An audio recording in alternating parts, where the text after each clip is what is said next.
Okay, umpisahan lang po natin ng pag-assemble. Ito po yung clear na transparent na ano. Pero pwede rin okay gumamit ng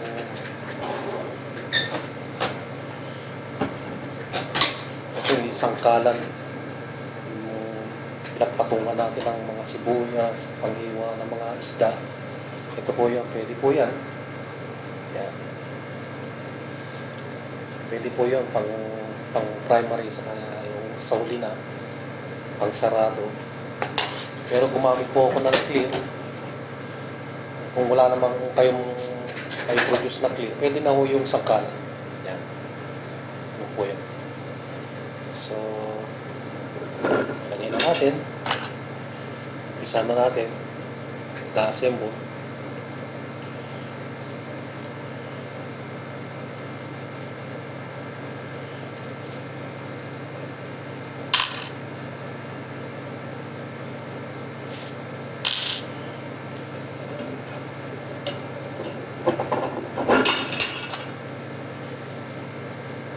Lahat po na ginagamit natin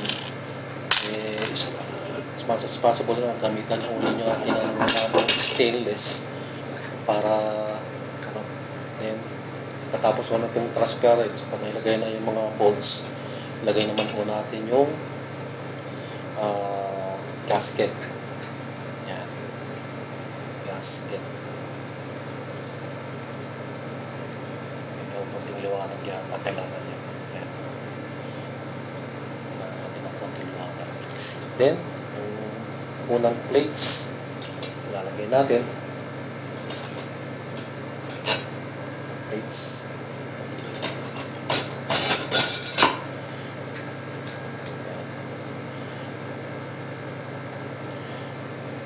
Then, sunod natin ulit gasket.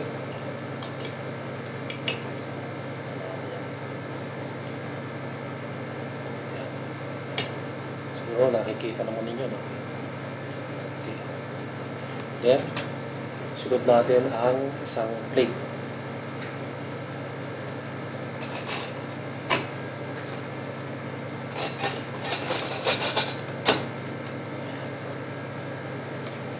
I hope po nakakasunod kayo sa ginagawa ko. Ano natin para medyo ano sila para eksakto sa butas.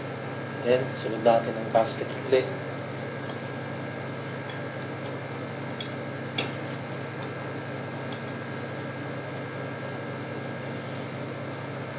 Then, sunod natin yung plates. Makikita ko sa inyo mamaya. Naglagay po ako ng neutral para may purpose kasi yung neutral plates eh. Mamaya ako ipapaliwanag ko po yung kung bakit. Pero tapusin na muna natin to para makita niyo kung ano yung kabuuan ng ginagawa natin.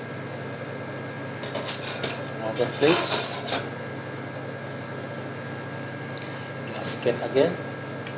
Ito nga palang gasket kung gusto nyo magkaroon ng idea kung saan ako kumuha. Meron tayong barkada na nagbigay kasi yung pressure tank na malaki sira na, yung gasket nun binigay sa akin.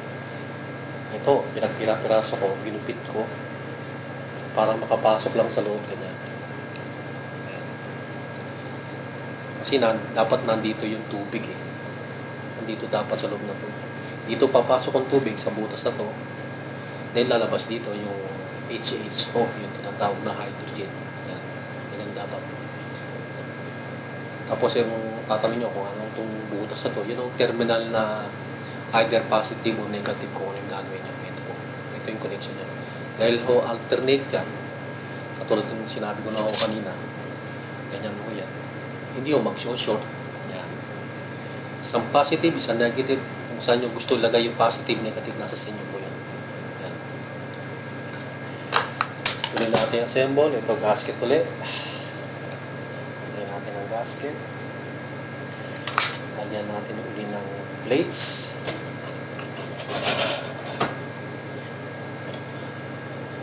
Sabi nga natin mga Pilipino na kung kaya nila, kaya din natin.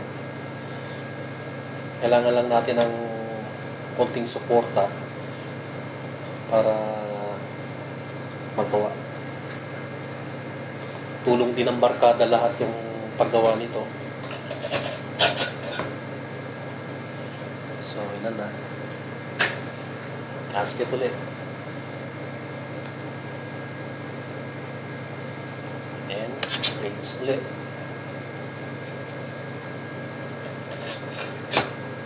Yan. Okay. Ilan na.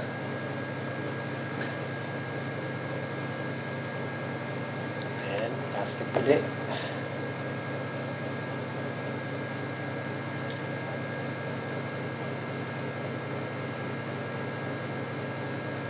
Then another plates. So okay, then another gasket ulit para makita ko ninyo, magkaroon ko kayo ng konting idea kung hindi ko ninyo naintindihan yung mga ibang language na version.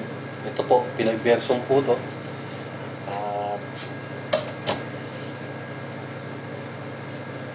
Palagi ko naman naiintindihan naman ninyo. Pare-paras may mga Pilipino. Para sa mga Pilipino na fans ng HHO, yan.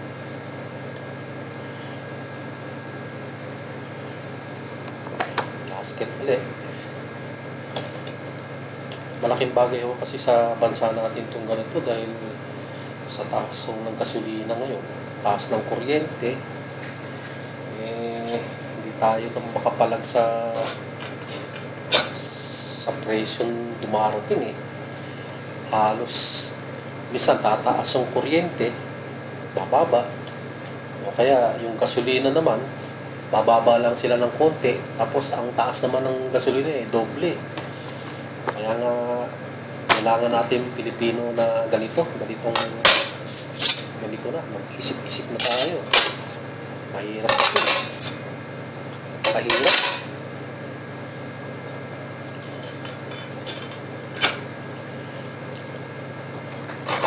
Kaya ako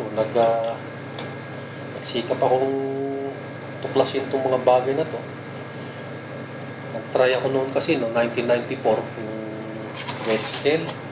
Okay naman. Kaya lang medyo ito nga, tulong ng barkada, pagsusupply ng mga gamit nasa kanila, tulong din ng barkada, tulong din ng mga kaibigan natin. So ito malapit na pong matapos.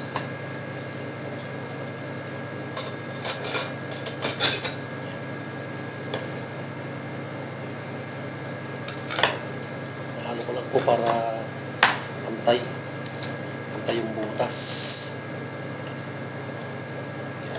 Medyo yan lang natin. Then yung huling gasket